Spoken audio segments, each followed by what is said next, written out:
रिया का पति पैसे कमाने के लिए विदेश चला गया तो रिया की जवानी उफान मारने लगी।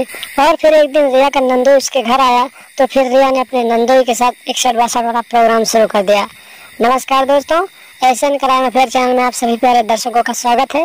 दोस्तों, एशियन क्राइम अफेयर चैनल को आप सभी लोग सब्सक्राइब कीजिए, वीडियो को लाइक कीजिए और वीडियो को ढेर सारा शेयर भी कीजिए। दोस्तों, रिया की नई नई शादी हुई थी और 28 साल की रिया की चढ़ती जवानी को छोड़कर उसका पति पैसे कमाने के लिए विदेश चला गया। उसका पति सऊदी अरब चला गया।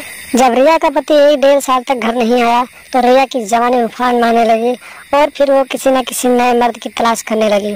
एक दिन की बात है, रिया का नंदोई उसके घर आया हुआ था और रात के करीब 12 बज रहे थे। सभी लोग खाना पीना खाकर सो गए थे।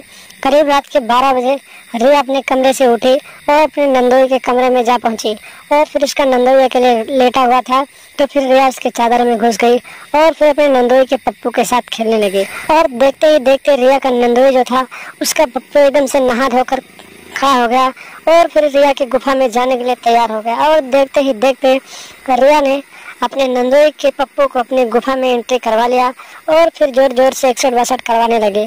कुछ देर तक रिया ऐसे करती रही और फिर नंदोई भी जोश में आ गया और फिर नंदोई भी अपने समाज की टांगों को उठाकर 162 करने लगा। और कुछ तक इन दोनों का ये मामला चलता रहा और फिर जब ये दोनों थक गए तो फिर नंदोई अपने कमरे में लेट गया और फिर जो सराज थी वो उठकर अपने कमरे में चले गई।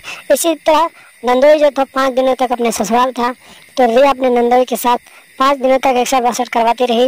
और एक दिन की बात है, रात के करीब 12-1 बज रहे थे। नंदोई अपने सराज का गेम बजा रहा था, तभी अचानक उसकी साली ने इन दोनों को देख लिया और फिर शोर मचाने लगी। और जब शोर मचाने लगी तो नंदोई और सराज ने मिलकर अपनी साली को ही जान से मार डाला और फिर वहाँ से रात को ही नंदोई फरार हो गया। जब सुबह हुई लोगों को जानकारी हुई तो लोगों ने इसकी जानकारी पुलिस को दी।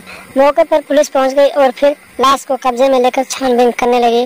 और फिर सबसे पहले उसके माता पिता से उसने पूछताछ किया लेकिन उन्होंने कहा हमें कोई जानकारी नहीं है। उसके बाद पुलिस वालों ने सराज को हिरासत में लिया और पूछताछ करने लगी।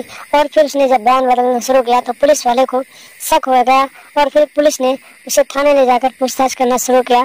तो फिर उसने डर के मारे सारी कहानी बता दी और बताया कि मैंने और मेरे नंदोई ने मिलकर इसको जान से मारा है।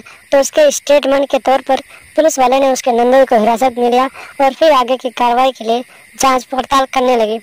जब दोनों को हिरासत में लेकर पुलिस थाने ले गई तो फिर सारा कारनामा सामने आ गया और फिर पुलिस ने हत्या के रूप में नंदोई और सराज को हाथों में हथकड़ी डालकर जेल में डाल दिया। तो दोस्तों, आप लोग भी सावधान हैं, सतर्क रहें, अपनी नई नवेली पत्नी को छोड़कर कहीं ना जाएं, क्योंकि आपकी पत्नी को सिर्फ पैसा नहीं, उन्हें आपकी भी जरूरत होती है। और अगर आप उनके पास नहीं रहेंगे तो वो गैर मर्द के साथ रिलेशनशिप कर लेंगी और फिर आपके साथ इसी तरह का कोई कांड हो जाएगा।